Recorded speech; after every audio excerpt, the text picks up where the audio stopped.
ISF হচ্ছে অচ্ছুত, ISF কে মার দেওয়া যাবে না। আমরা অন্যান্য রাজনৈতিক দলের নেতারা যেখানে প্রোগ্রাম করে সেখানেই আমরা আমাদের রাজনৈতিক প্রোগ্রাম করতে চেয়েছিলাম, অধিকার সভা আমরা সমাবেশ সেখানেই করতে চেয়েছিলাম, কিন্তু আমাদেরকে সেখানে সুযোগ দেওয়া হয়নি। এই যে জায়গাটা, এই জায়গা মালিক তো অনেক প্রেশার ক্রিয়েট করেছিল এটাও করতে দেবে না বলে। এত ভয় পাওয়ার কি আছে? বিজেপি এসে মুর্শিদাবাদে প্রোগ্রাম করে চলে যাচ্ছে, শুভেন্দু অধিকারী মুর্শিদাবাদে প্রোগ্রাম করছে, সেখানে কোনো সমস্যা নেই, তাদেরকে আটকানো হচ্ছে না, আইএসএফকে আটকানো হচ্ছে না কেন? আইএসএফ মানুষের কথা বলে, সমাজ ব্যবস্থা পরিবর্তনের কথা বলে, সেই জন্য ভয় পেয়ে আটকাচ্ছে আইএসএফকে। বাঙালিরা একাধিক জায়গায় অত্যাচারিত, তারা কিন্তু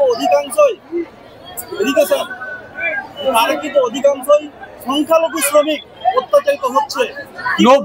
90% সংখ্যালঘু সম্প্রদায়ের মানুষ এই অত্যাচারের শিকার হচ্ছে, 10% সংখ্যাগুরু, তারা আবার পিছিয়ে বর্গের। কিন্তু এটা সমাধানের জন্য রাজ্য সরকারকে কঠোর ব্যবস্থা নিতে হবে। রাজ্য সরকার এই বিষয়টা নিয়ে সেরকম করছে না। আমরা অনুরোধ করছি রাজ্য সরকারকে, প্রয়োজনে পার্লামেন্টের সামনে এখন সেশন চলছে, ধর্নায় বসুক, পার্লামেন্টে একটা সেশন এটা নিয়ে আলোচনার জন্য রাখুক, এই দাবি করুক, রাষ্ট্রপতির সাথে দেখা করুক, প্রধানমন্ত্রীর সাথে দেখা করুক। এই অন্যায় অপশাসন বন্ধ হওয়া দরকার। পরিযায়ী শ্রমিকদেরকে বাংলায় কথা বলার জন্য যেভাবে অপমান করছে মেনে নেওয়া যায় না। কদিন আগে দেখছি অসভ্যগুলো বাংলা ভাষাকে বাংলাদেশি ভাষা বলে দেখে দেওয়ার চেষ্টা করেছে। এই বিষয়ে আমি স্বরাষ্ট্র দপ্তরে চিঠি করেছি ওই ইন্সপেক্টরের বিরুদ্ধে ব্যবস্থা গ্রহণের জন্য।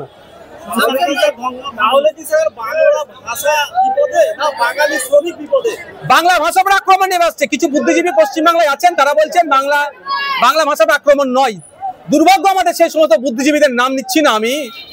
কদিন আগে অসম সরকার বলল যারা তাদের মাতৃভাষা বাংলা হিসেবে উল্লেখ করবে তাদেরকে আমরা ঘুষপেটি অর্থাৎ বাংলাদেশি বলে সহজে চিহ্নিত করতে পারবো। আর আজকে দেখুন বাংলা ভাষাকে বাংলাদেশি ভাষা বলে দেখে দিচ্ছে। এর বিরুদ্ধে সেই বুদ্ধিজীবীর আর পেন চলছে না। আমাদের জাতীয় সঙ্গীত বাংলা ভাষায় রচিত, সেই বাংলা ভাষাকে অপমান করছে।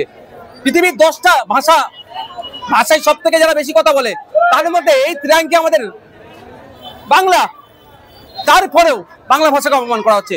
ভারতবর্ষের সর্বোচ্চ ভাষায় কথা বলার দ্বিতীয় স্তরে বাংলা, সেই বাংলা ভাষাকে আজকে অপমান করা হচ্ছে।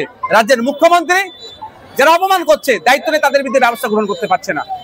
কদিন আগে দেখেছিলাম দুর্গাপুরের ঘটনা, কখনো আমাদের এই ফারাক্কার একজন বৃদ্ধ বয়সকে গাড়ি রেখে তার প্রতি অত্যাচার করা হয়েছিল, অমানবিক হয়েছিল।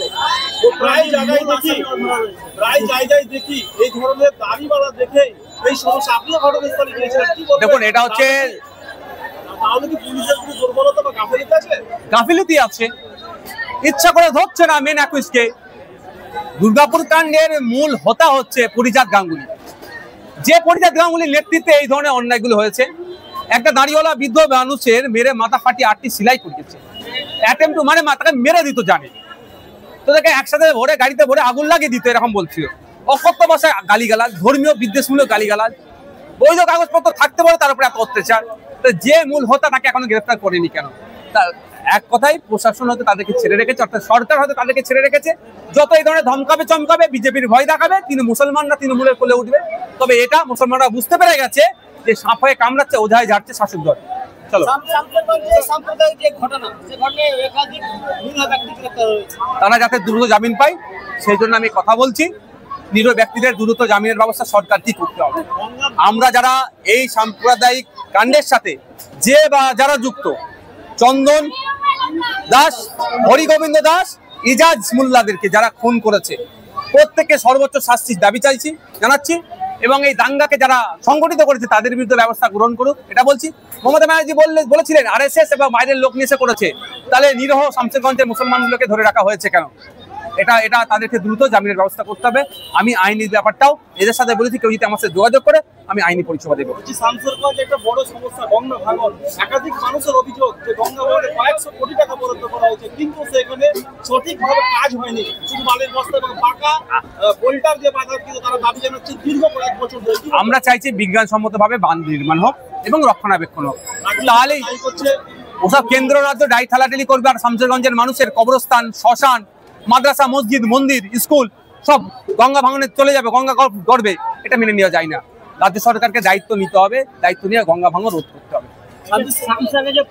আর যে এই যে বরাদ্দর কথা বলছেন, এগুলো লুট হয়ে যাচ্ছে। জনপ্রতিনিধি যারা আছে সবাই না কিছু কিছু সেখানে লুট করে নিচ্ছে। স্বতঃস্ফূর্তভাবে মানুষ এসেছে, না বিরিয়ানির প্যাকেট, না 500 টাকা, না ধমকে চমকে। আগামী দিন শামসেরগঞ্জে আইএসএফ আসছে, এটার বার্তা দিয়ে দিচ্ছে। আগামী দিকে প্রার্থী হবে সময় কথা বলবে। ধন্যবাদ।